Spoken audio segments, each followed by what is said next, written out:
Hello everybody and welcome to the last of the Kitfox chassis video gameplay, and we're going to look at the S variant now. The S variant was a later model design as it didn't fit into the standard naming category of the clan mechs, as this one was built specifically for urban combat, which was something that the Kitfox wasn't generally set up to do, as a lot of the earlier versions were built around engaging at long range, whereas this model swapped out a lot of the long range weaponry for very short range weaponry. It's also unique in that it comes with its jump jets built into the legs as standard, so if you buy the S variant you'll have the jump jets. If you don't want the jump jets, just remove the S legs and replace them with something like the prime legs, or whatever you've got spare. It'll free up a few ton for you. Weaponry wise, it comes with a large, medium and small pulse, a Streak SRM4 and 2 machine guns. This is also unique in the fact that it's the only mech credit or real money version of the Kitfox that comes with side torso hardpoints, one ballistic in each. And the number of hardpoints makes it basically an uprated version of the Kitfox Prime, which it comes with, I believe it's 3 energy, 2 ballistic and 1 missile, which is slightly better than the Prime's 2-1-1. And outside of that, I thought it was a pretty good little mech to charge around in. The S was surprisingly fun.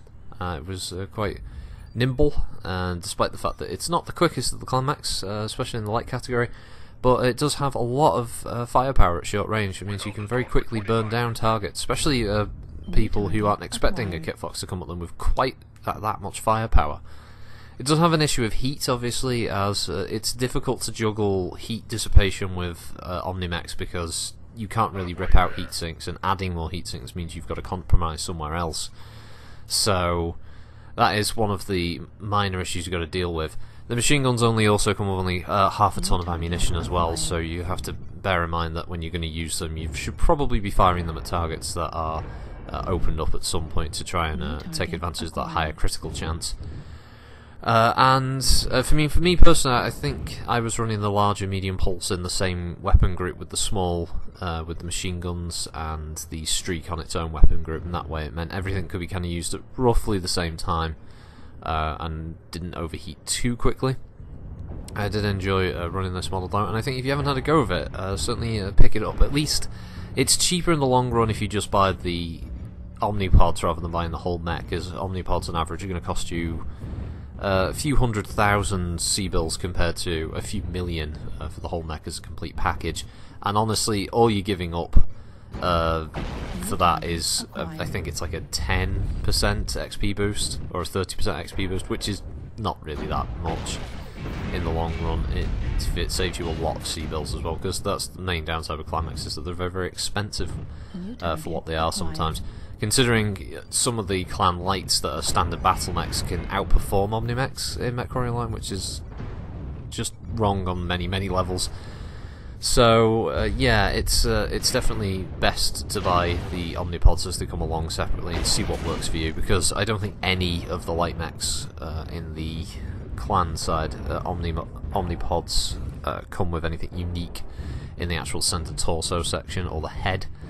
Possibly the adder, I think, with the flamer, which I think they made removable, but that's about it. And honestly, with the adder, you're not going to be bothering that much with the flamer in the first place, I imagine. I like to keep it because it's an extra weapon that it has, and it's just kind of funny. But yeah, with the Kitfox, there's no head-mounted weaponry or CT weaponry, and as I said, this is the only model outside of the, I think it's the Purifier Hero, that comes with any side torso-mounted equipment. Outside of that, most of your weaponry is in your arms, which is also something you've got to watch out for, because if you lose your arm, you're losing a significant chunk of your firepower.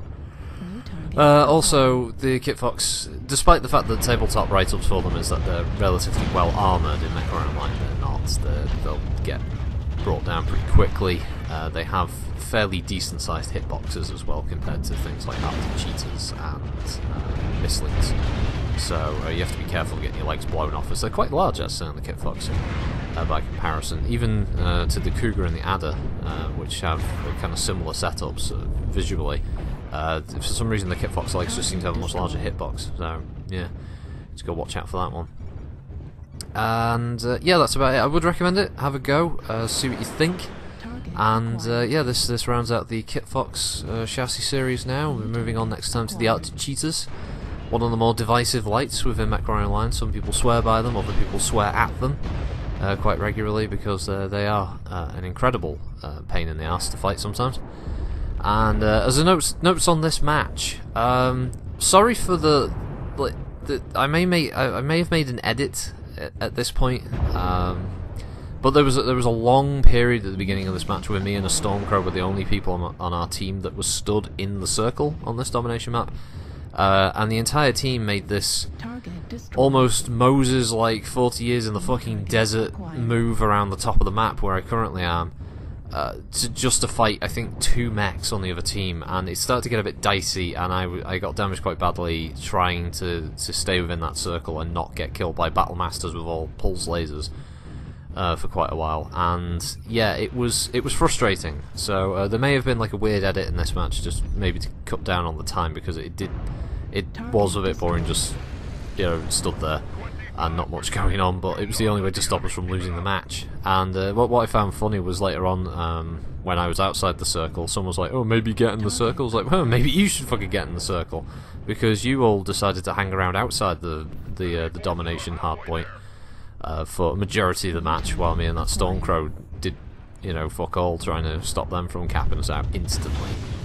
So yeah, a bit frustrating when that happens, but it was a good match in the end. I believe I make a bit of a panic fire mistake, and it gets me killed in front of a very, very, very large mech. So have a good one, everybody. Thanks for watching, and we'll see you at the Arts and Cheaters next time. Bye. Target destroyed. New target acquired.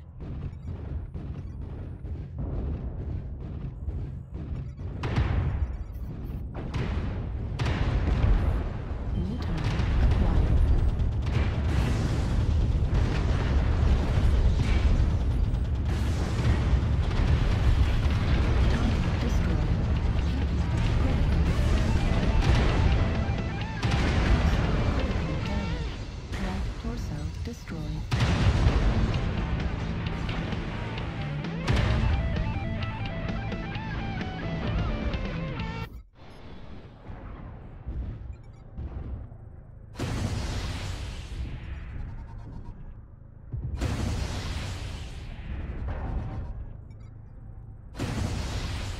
target acquired.